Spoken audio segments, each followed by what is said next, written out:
All right, Gavin, we're late to the news. We're late to the party.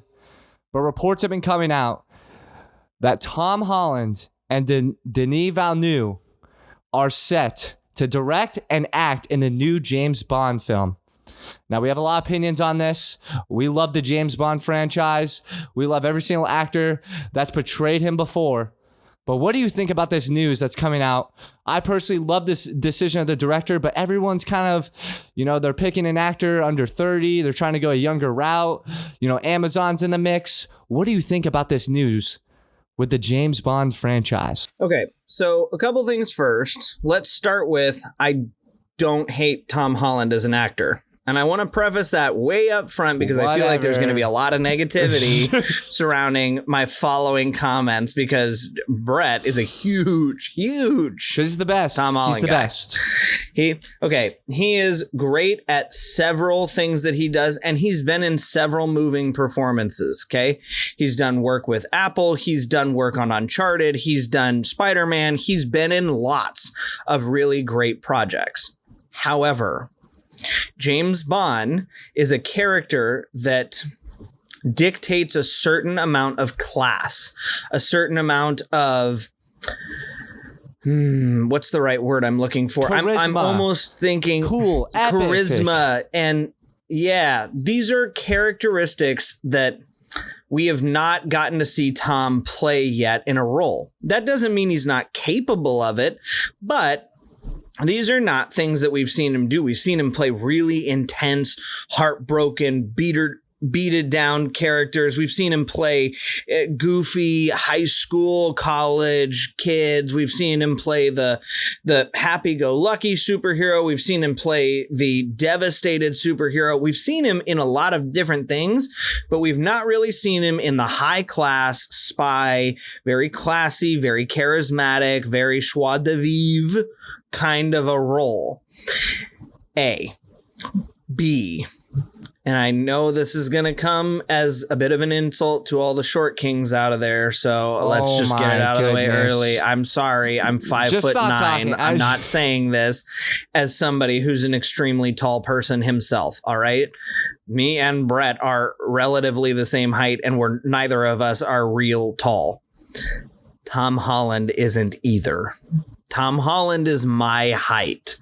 Okay. Some part of James Bond needs to be a bit physically impressive. Tom Holland isn't extremely physically impressive. Now, he did get in really great shape for Spider-Man, especially for how young that he is, but he comes from a gymnast background. I mean, he was in gymnastics his entire youth. That's a lot of what he did, and that's great. That's fantastic. Okay, I love that he's got that much physical capability because doing stunts for Bond, he's got a huge plus there. Huge plus. But is he gonna be able to command the same presence as, let's even just go back to the last one, Daniel Craig, who, and I'm going to look, so you're actually going to hear the clickety clack of my very loud keyboard on this here. Daniel Craig, well, I need to put in height because that's going to be important. He's 5'10".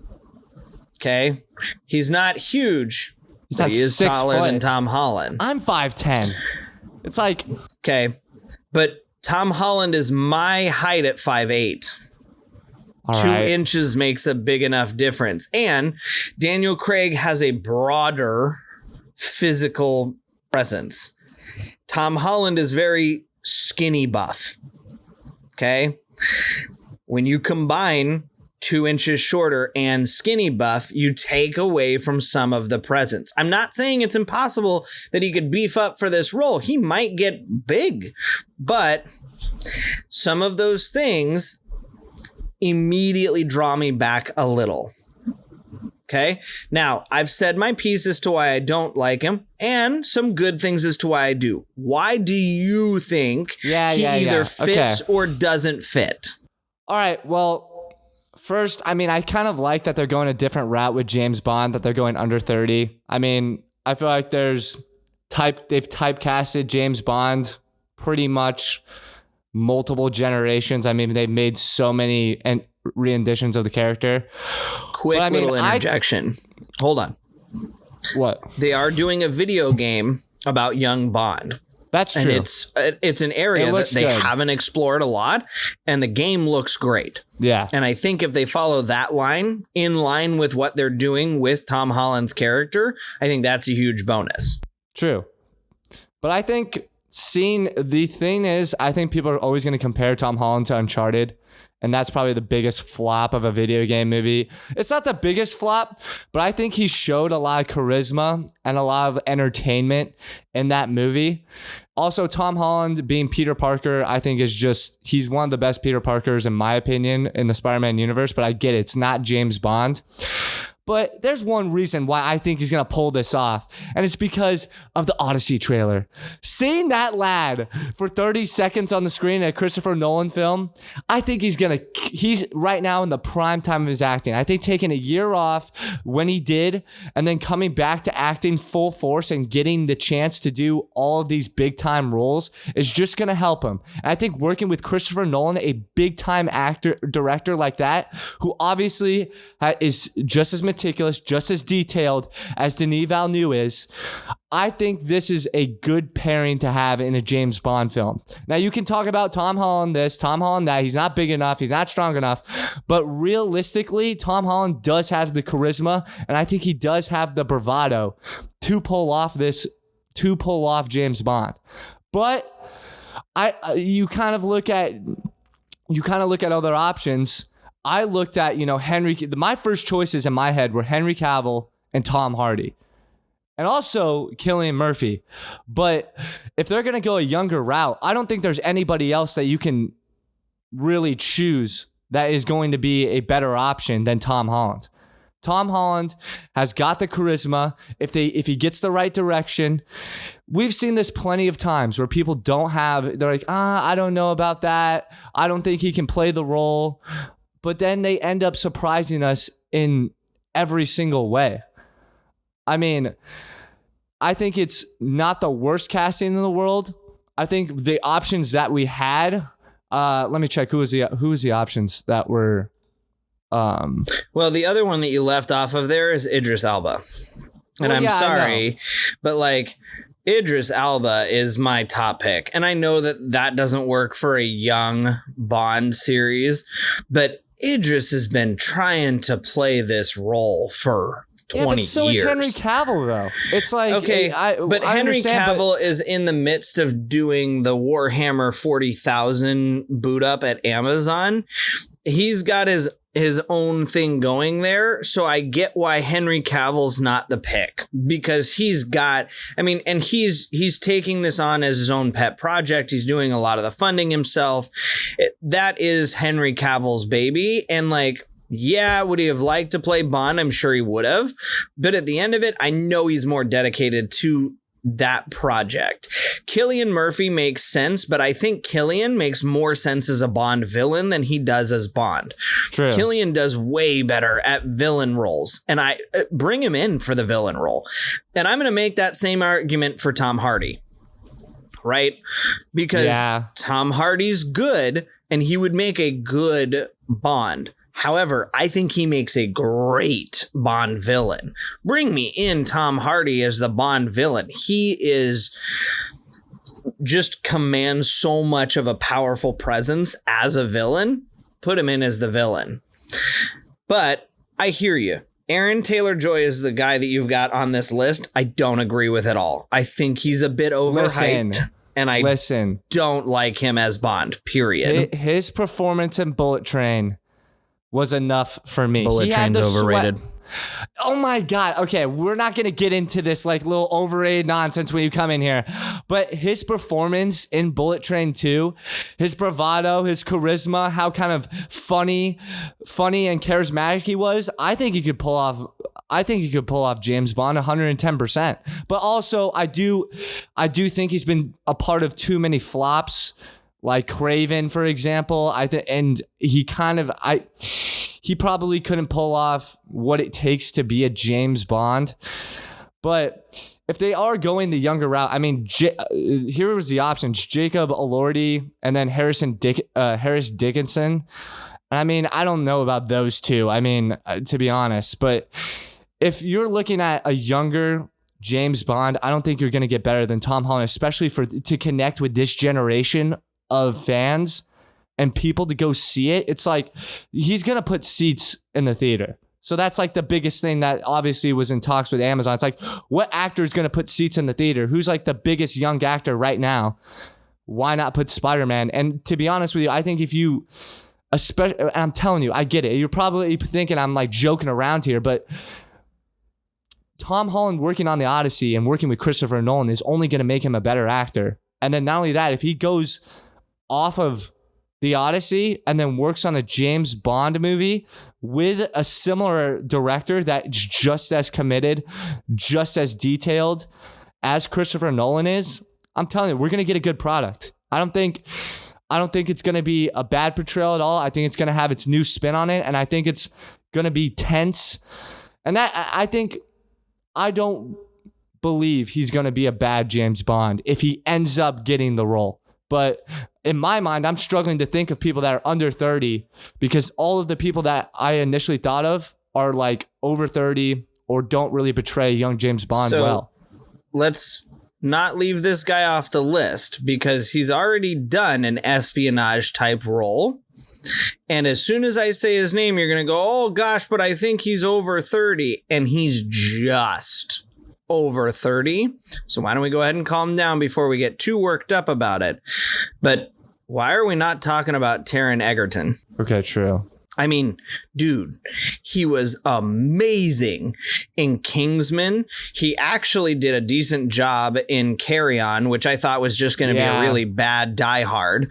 And that movie was actually pretty entertaining, mostly on the back of his performance. And he killed it in Rocket Man. I mean, killed it in Rocket Man. God, you're right. And he's done this role before. Now, he's done a goofier Bond in Kingsman. Okay, like I get it. It's not the same vibe, but he's done espionage before. And man, those movies were so good. I mean, they were so good.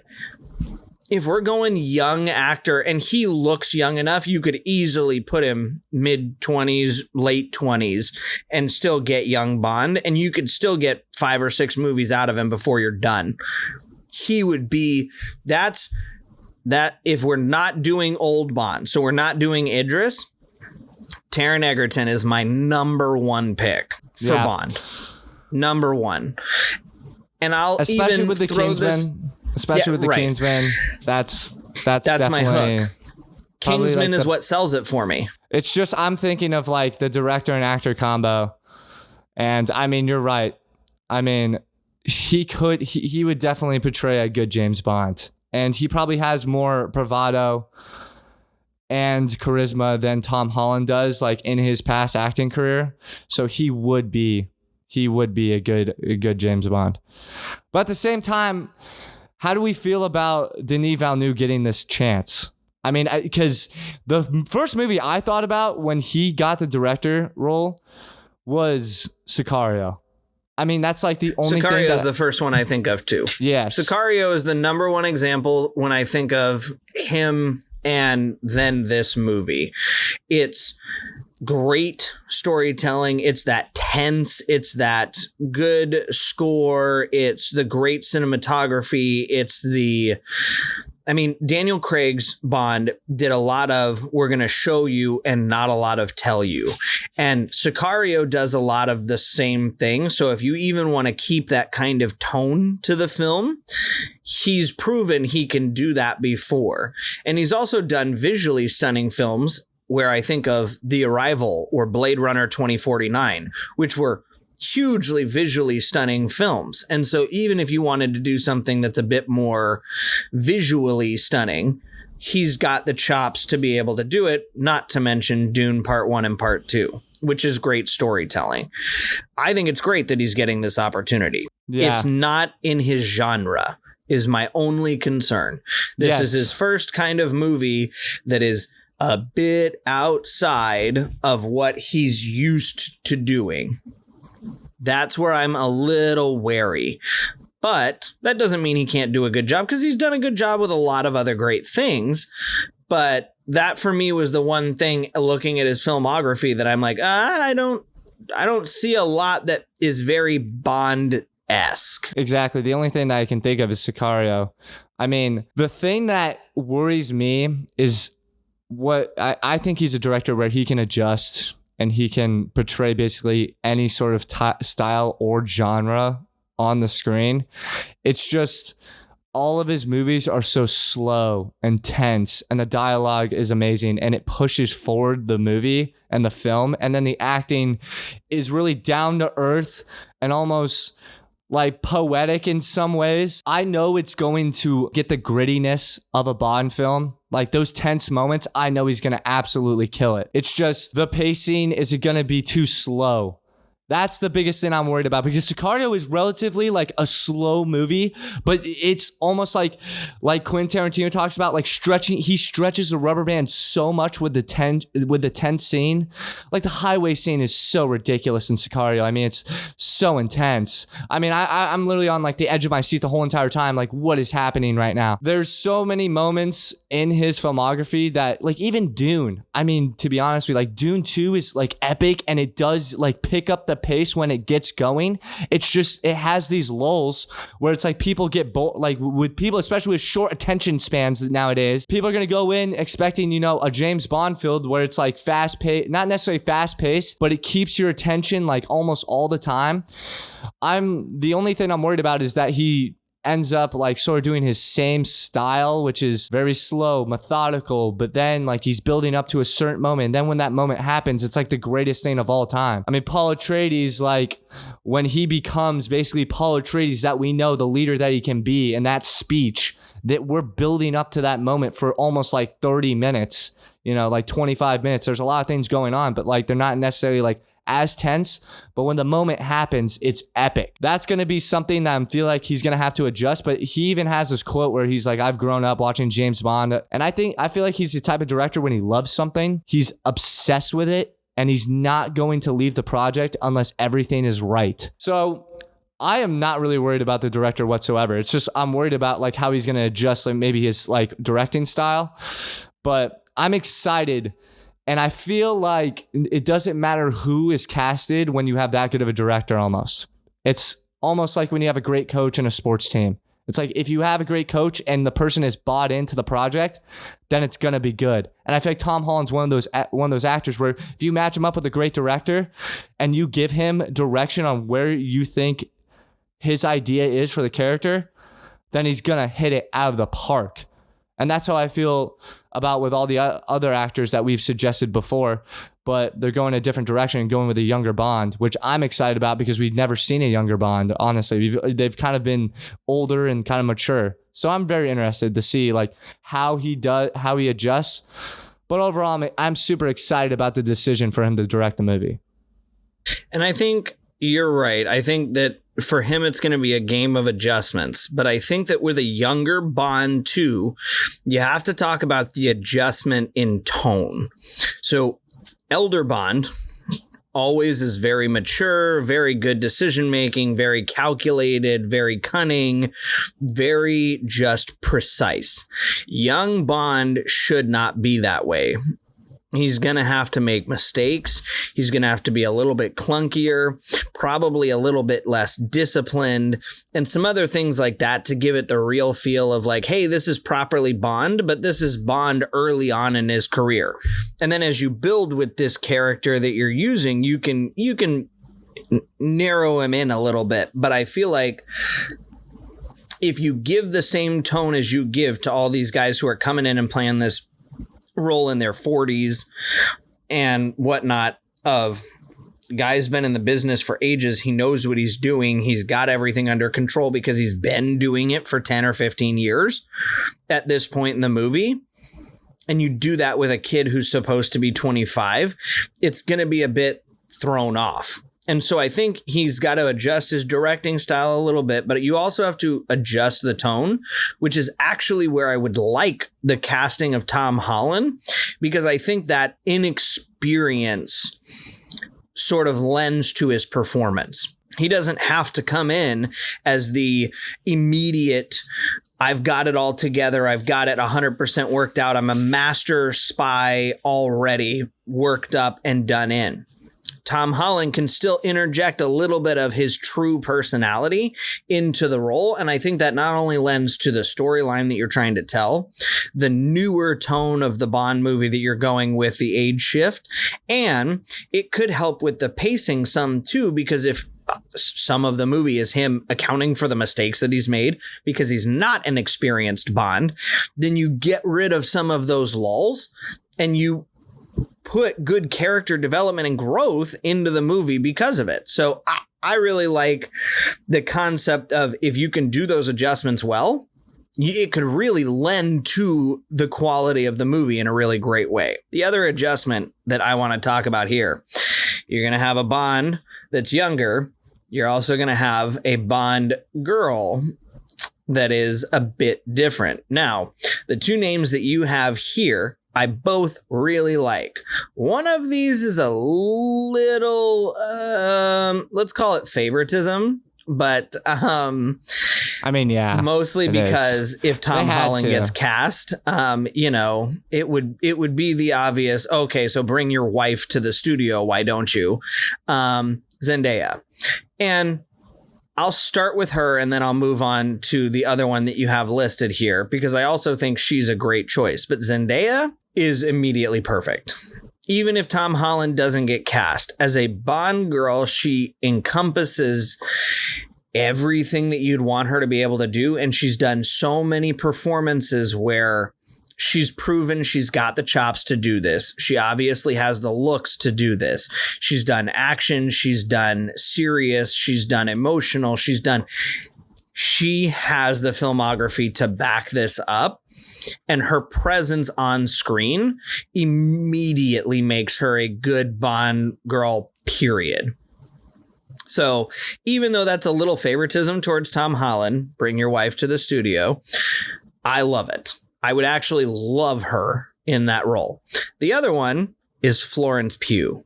Now, Florence Pugh has been so good in everything. She's been amazing. The only problem is, and I'm going to bring this up and it's going to sound a little rude. Stop. Hold on. She might be a little old. Oh my, stop it. Oh my goodness. If you cast Tom Holland, you have to cast somebody that's in the right age range.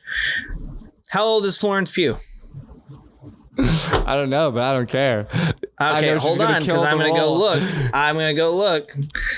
And then I'm going to go look how old Tom is. Okay, the thing is... So Florence Pugh is literally my age. Okay? She's 30. Okay? I don't think that's bad. Hold on. I was wrong. Tom Holland's older than I thought. He's 29. I take it back. Exactly. What are you talking about? Okay. See, but here's the thing. This is the difference in Tom Holland is that he still projects a very young personality. And Florence is so much more mature that I don't view them in the same category because their personalities don't line up. So if you cast Florence, I think you have to cast a more mature male lead. All right.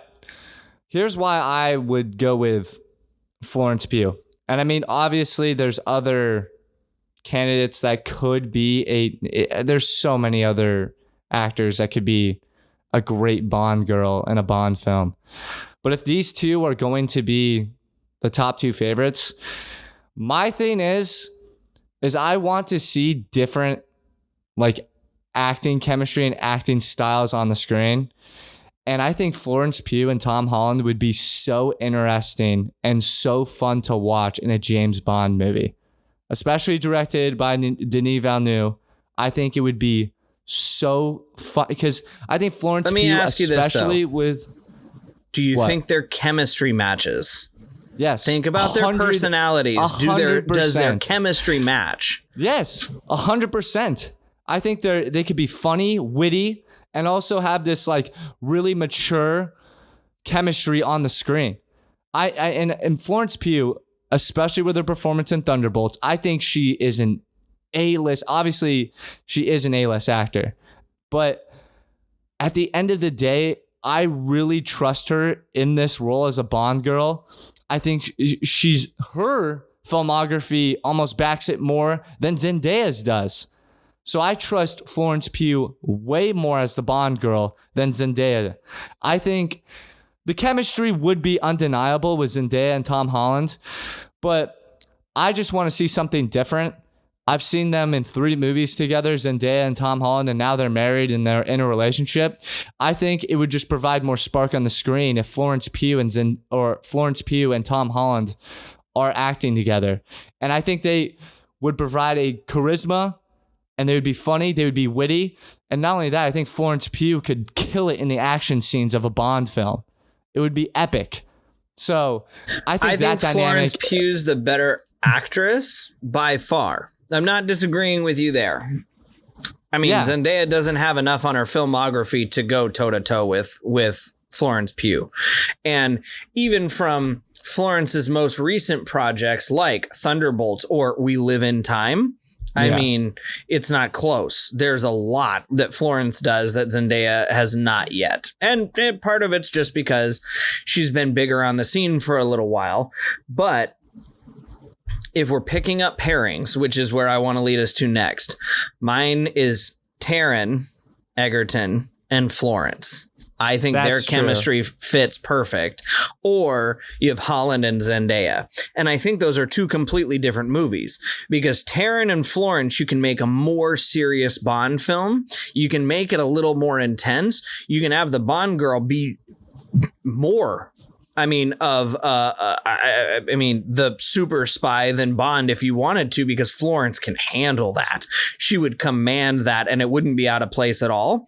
But if you do Tom Holland and Zendaya, I think you need to do the more inexperienced, slightly less serious Bond film. And I like both ideas, but I think those are your pairings. I think that's where you get up in that idea, is that not only do you pair those 2 together, but they're different movies. They're not, they're not the same movie. And I don't think you can pair Taron Egerton with Zendaya. And I don't think you pair the opposite either. I don't think you put Florence Pugh with Tom Holland. I just think Florence Pugh makes the Bond movie go above and beyond. You know, I think Florence Pugh is the obvious choice. I think she takes it to that next level. And I think the acting that she'll present, and I think her funny, witty that she's proven in the past with Marvel, I think that'll connect so much in a James Bond movie. And I mean, at the end of the day, there has to be chemistry, but I think with Denis Villeneuve, they'll be able to build that chemistry so easily. And it will be very detailed. And I think she could be a kind of the main Bond girl for at least like 2 movies. But that's another thing I want to talk about, is they're kind of discussing whether this is going to be a one-off with Denis Villeneuve. And if so, I mean, that kind of gets me worried, because if we get one great film and then we end up going a completely different direction with the James, that's going to throw everything off. But I think Florence Pugh would just absolutely I don't like that at all. As a Bond girl in the movie. But yeah, I don't know about this one-off. If we're going to do James Bond, I mean, like Daniel Craig, when he initially got the Bond role, there was talk of not doing a ton of Bond films with him. I mean, he had the same kind of conversation around it, but man, those movies came out and they were so good. And then they even took a break for, I mean, what was it, 5-6 years in between Casino Royale and I don't remember which film they came back with, but whatever the next one was after that. And it was still good. And he got to do old retired Bond. And he did 5 in total, 5 Bond movies. I mean, we could check, but I believe it's around there, like 4 or 5. 4 or 5. That's really what you need to be dedicating yourself to in terms of these Bond, at least a trilogy. One and done is not the way that you do Bond films. And I think that's unfair to the director. I think that's unfair to the actors. And I think it puts a dampen on the story because the Bond films are best told when it's an overarching story as well as the one that you're telling in the middle of it. You want to see the full growth and development of Bond. And if you go, hey, it's going to be young Bond, but we're just going to see him this one movie, it puts so much limitations on your story and what you can do. I mean... Yeah. You're immediately button hooked into, you've got this guy for 120 minutes, probably. Well, all right. I would really like to add him for 360. I mean, you They can might do be way more. They might be trying to do a TV show. I don't know, but I mean, if the reports are true that they're going to do a one-off and then they're going to change directors and then probably continue with the same James Bond, I mean, that kind of worries me a little bit, but they have to start with a good floor. And I mean, they're going to probably kill it with this movie. I just want to see Tom Holland and Florence Pugh. I think that's the best duo we're going to get out of the young under 30 bunch.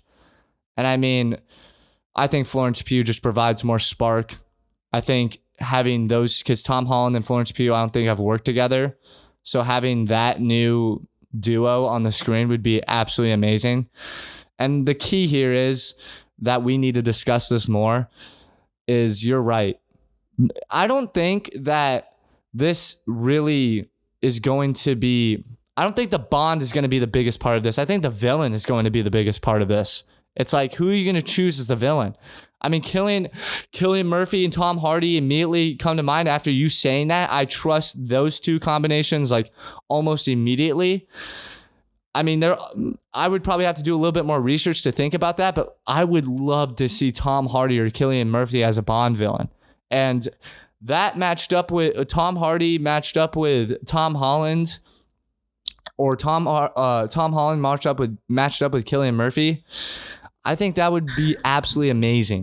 My dream pairing for this film would probably be Pugh, Egerton, and Cillian, with Hardy as the henchman, kind of the body man.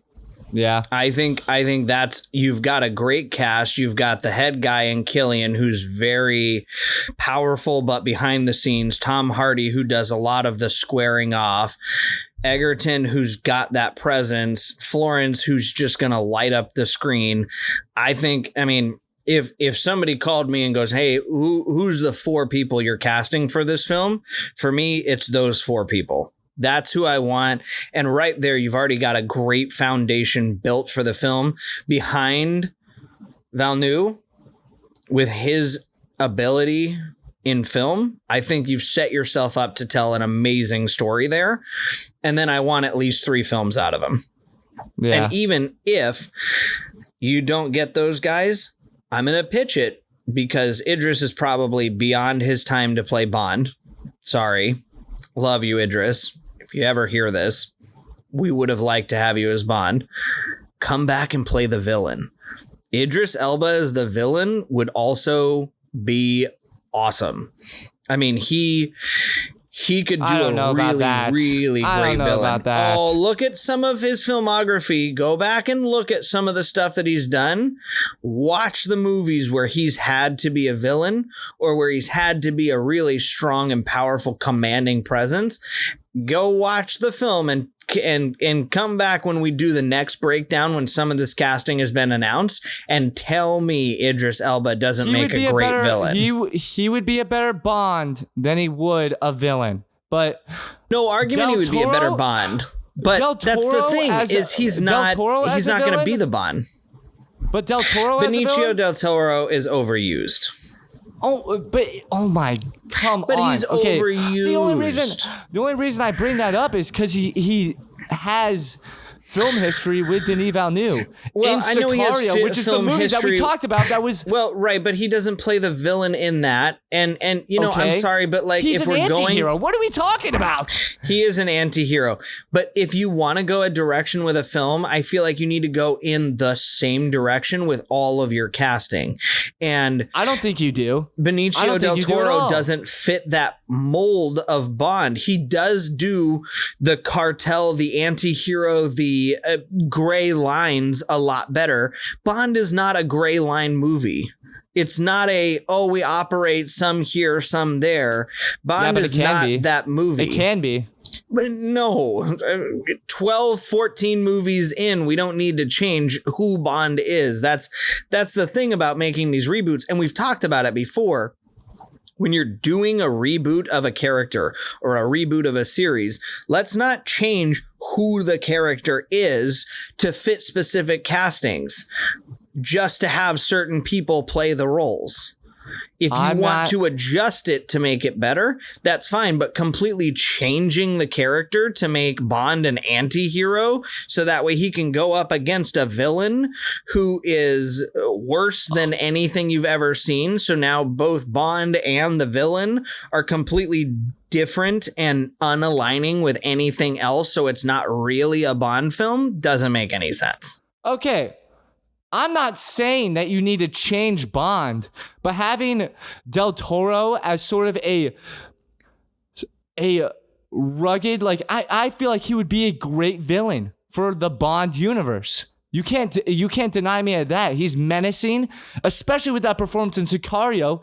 Denying his menace is not what I'm good. doing, but he is most menacing when he is brutally violent. Yes. And Bond is not a brutally violent kind of villain. They are cunning. They are clever. This is spies and assassins. This is not go to your front door with a grenade launcher and blow the doors off of the place kind of a movie. Okay. And Del Benicio Toro is... can do spy and espionage. What has he done for right? spies? What spy movie has he done? The final scene where of Sicario alone is That's like not a almost spy. espionage. No, it's not a spy. But at the same time, But it's not like, espionage era. No, it's I not understand in what you're that saying. category. I understand what you're saying, but I think he can pull that off. And I think he can bring sort of a new style, a new flair to it. I think Del Toro would be a great villain, especially with Denis Villeneuve as the director. Again, like I'm not trying to change the whole entire like style of Bond and what it needs to be. But if we're talking, like I said, how important the villain needs to be in this movie, I think Del Toro would be a great option, especially since he has history with the director. I mean, history with the director is, I put it in the backseat of things because directors can make movies, but having a relationship with the director doesn't always mean that it's going to be great, that you know the director from beforehand. I'd rather you pick the best guy for the role, even if that guy has never worked on the film before. For instance, James Gunn's Superman is never worked with James Gunn before, but I believe he's the absolute perfect casting. You don't pick the guy that you've worked with 1,000 times before because you know him from previous projects. You pick the guy that you go, this is the perfect guy for the role. And again, a lot of this comes down to what kind of a story are you going to tell? Because if you're going to tell a super intense story, I think Del Toro and Cillian Murphy and Tom Hardy are all out. You can't tell a super non-intense story, something that's a little bit more lighthearted with these guys, because they're not lighthearted villains. They just aren't. You have to pick a guy that's going to be in that tone. But if you want to tell a super intense, super gut-wrenching, I think pull that's what at we're your gonna heartstrings kind of a story, then you immediately go to Del Toro and Murphy and Hardy and some of these other guys. But a lot of this comes down to what kind of story do you want to tell? And it depends on who you cast. And it depends on, there's so many variables that go into this that I need more direction from the film before I can tell you, oh, this is exactly who it ought to be. Because with so many, if we're talking with Daniel Craig's movies as the baseline, my lineup still stands. It's Killian, Tom, Taryn, and Florence. Yeah. But this is a brand new director, could be a brand new direction for the story. And the age group is obviously brand new compared to anything we've done before by almost a full decade, sometimes more. So there's so many question marks. And I think that's the exciting thing about this new film. It's also the concerning thing for the new film for me is there's so many question marks. I need them to do a little bit more information here. You got to give me a little bit more because we haven't done Bond in a while. And if we're going to do it again, let's make sure we do it right. Please. Don't Jurassic World this. Please. They're not going to Jurassic World it. Settle down. But no, I mean, I totally agree with you. And I mean, I got a little heated there because I just believe in Del Toro as an actor that he can play a villain. But I wasn't trying to say that. But you're right, though. Like, if they are going with like a more lighthearted style, then Tom Hardy and Cillian Murphy probably wouldn't work. But I don't think we're going to go down that route. I think tension is going to be more or less, and charisma. And obviously, I think there's going to be like funny, like witty parts of this. But I really think he's going to focus on like the tension, the action, and the villain and Bond portrayal more than, you know, whether it's going to be lighthearted or tense or not. I think Denis Villeneuve is just going to do what he does. I don't think anybody's going to tell him any different. It's going to be intense. The action's going to be, it's going to stretch out. I'm just worried about the pacing more or less. Like, is it going to be slow film? Is it going to be a slow burn?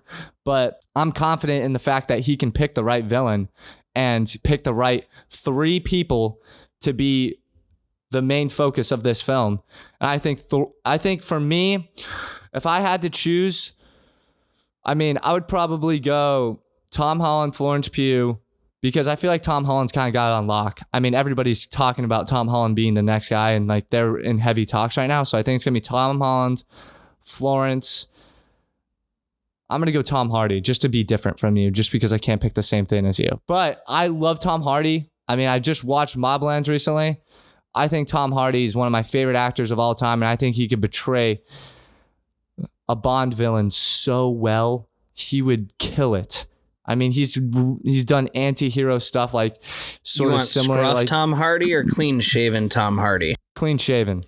Oh yeah. What's Suit that and one tie where, Tom Hardy. Oh my god, I'm forgetting. So I'm forgetting the movie in my head so much. It's Legend, right? I believe it's Legend. No, it's not freaking. It's Legend where he plays himself. He plays the twins. Do you remember that? Oh, I do remember that movie. Hold on. I'm so looking good. it up right but now because also I a love reason that why movie. I wanted him to play Bond because of that role. But I mean, we're not going to get it, so it's kind of disappointing. But it is Legend. You were right. It is sweet. Legend. Yeah, he plays Reggie and Ron Cray. He kills it. Yeah. In that. Oh, he does And such a good job in that. So that's why I have confidence in him playing like in a James Bond universe as a villain, because Tom Hardy can be that stylish, witty, really, and know everything and sort of know every scenario. And I feel like a plot twist would be awesome with Tom Hardy because he would absolutely destroy it. But yeah, I think that's my 3 that I would choose for this new Bond movie. And I do like that they're going with a different direction. I do like that they're going younger. I mean, a lot of people nowadays, I mean, they're not going to watch the Bond film, like all the Bond films. Like my dad had every single Bond film in disc and movies. I don't think it's like that anymore. I feel like people just remember Daniel Craig almost. I mean, it's kind of hard to... He has been the Bond of this generation, for sure. So it's going to be interesting because I think they want to connect with the younger audience. So I love that they're going down this direction. I just think they got the director right. I just hope it's not a one-off. I mean, I just saw kind of a couple reports that was going to happen, but I'm probably wrong. And they're going to probably do a trilogy with Denis Villeneuve. Who knows? But I feel like you have to keep the consistency in the storyline. And if they end up making, spin-off stuff, that would be cool as well. If Florence Pugh does very well or Zendaya does very well, I would love to see a spin-off of a Bond girl. But we'll see if that works. But I think they're going in the right direction with this. I think going... in a new direction with a younger audience, I think he could perform very well. And I think Tom Holland isn't a bad choice. I know people are going to be like, oh my God, Peter Parker's on the screen. But I feel like when they see the Odyssey and then they see him and James Bond, I feel like people are going to be like, wow, this kid has grown since we saw him in the first Spider-Man movie, Spider-Man Homecoming movie that we saw. So I'm confident in Tom Holland to kill this role. Yeah, I mean, so give Tom Holland some credit. He's actually been in a couple of pretty intense projects, and I'm looking up the name of it now because Cherry is one of them. Yeah. The Devil All the Time is another one of them. Was it Escape Room? Can't remember. I don't know about that one, but he's been in a couple, not a lot, but a couple of like more intense projects. And The Devil All the Time and Cherry are kind of the two big, oh my gosh, I can't believe he kind of put in that performance. In The Devil All the Time. He was so good. It was an incredible movie and just gut-wrenching. Underrated movie. It's a very underrated movie. So I think he has the chops to do it. There's a lot of circumstances that go around it. We'll see what happens. Safe to say that nothing else, they're doing a good job because they've done no marketing and we've sat here and we've talked about it for 46 minutes. So clearly they're creating the right kind of hype around the Bond film. Stay tuned. Intense there. We got a little intense there, Gavin. We did get a little intense. Not quite How to Train Your Dragon intense, but we got up there a little. Stick around with us. We're gonna do a couple more movie trailer previews, as well as Brett dropped it a little bit earlier, but The Odyssey. And break down what's coming up soon. That's going to be fantastic. We have to do a little research first because it's a big project and they have not named so many actors in that film that I now have to go back and try and pinpoint who I think everybody's playing, which is just going to be a nightmare. So give me a little time to do that, and then we'll come back and we'll talk about The Odyssey. Yeah, apparently I have to read the book, so whatever. He does have to read. He's got a couple of books he's going to have to read. Eventually, too, we're going to break down the trailer for The Chosen Season 6, which is the next crucifixion film that's going to be releasing in March of 2027 since Mel Gibson's The Passion of the Christ, releasing in 168 countries, by the way. And we'll cover that and literally everything else in between. So stick with us.